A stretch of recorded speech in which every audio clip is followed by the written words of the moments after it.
Divya fans meet ஏற்கனவே first video போட்டிருக்கேன். இது 2வது வீடியோ.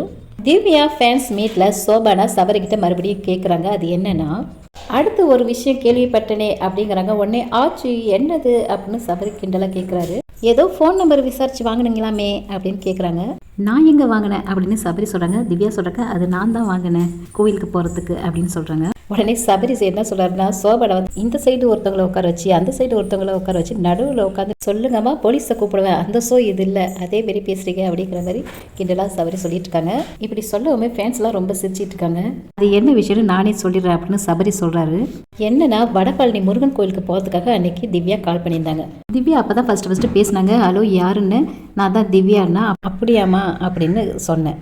இதுதான் ஃபஸ்ட்டு பேசினது. இதுக்கெல்லாம் போயிட்டு ஃபோன் நம்பர் வாங்கலாமே அப்படின்லாம் கேட்குற அப்படின்னு சபரி சொல்கிறாங்க. ஐயோ அப்படிதாடா, இங்கே பாருங்கள் இந்த வீடியோவில் என்னென்ன பண்ணி வச்சுருக்காங்க அப்படின்னு சொல்லிட்டு ஒரு கிளிப் போட்டு கட்டுறாங்க. திவ்யா வந்து சபரி தூக்கிட்டு இருக்குது, அப்புறம் போய் பேசிட்டு இருக்குது, அப்புறம் சபரிக்கு வந்து திவ்யா ஆறுதல் சொல்கிறது அப்படிங்கிற கிளிப்பெல்லாம் போட்டு கட்டிட்டு இருக்காங்க. பிக் பாஸில் நடந்த ஒவ்வொரு கிளிப்பும் எடுத்து போடுறாங்க. உடனே சோபனா சொல்கிறாங்க, இதுக்கு சொல்லுங்கள் என்ன அர்த்தம்னு, நான் சொன்னது காரணமே இதனால தான் அப்படிங்கிற மாதிரி சோபனா சொல்கிறாங்க. காம் பாய் போல்டு கேல், இதில் பிஆர் கனெக்ஷன், இதெல்லாம் என்னங்கய்யா சொல்லுங்கய்யா அப்படிங்கிறாங்க. காரணம் என்னன்னா, அதிகமாக நீங்கள் மீம்ஸ் பார்க்குறீங்க, அதுதான் வேறு ஒன்றும் இல்லை அப்படின்னு சபரி சொல்கிறாரு. உடனே அங்கே உள்ள ஃபேன்ஸ்லாம் பிளாக் போஸ்டர் மூவி அப்படின்னு சொல்லி கத்துறாங்க. சோபனா உடனே சொல்கிறாங்க, எல்லாம் பிளாக் போஸ்டர் மூவி அப்படின்னு சொல்கிறாங்க. சபரியும் திவ்யாவும் சிரிச்சிட்டு இருக்காங்க. உடனே ஃபேன்ஸ் அங்கேருந்து நீங்கள் பண்ணதுன்னு சொல்கிறோம் அப்படிங்கிற மாதிரி கத்துறாங்க. என்ன பண்ண சொல்லுங்க, அடி பிச்சுடுவோம் ஒன்று அப்படின்னு சபரி சொல்லுவார். எங்களுக்குள்ள ஒன்றுமே இல்லை, அதை ஃபஸ்ட்டு தெரிஞ்சுவோங்க அப்படின்னு சபரி சொல்கிறாங்க.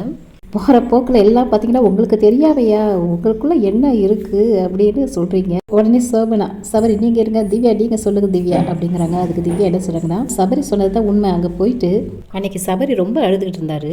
அந்த வீட்டில் யார் அழுதாலுமே நான் வந்து ஆறுதல் பண்ணுவேன்.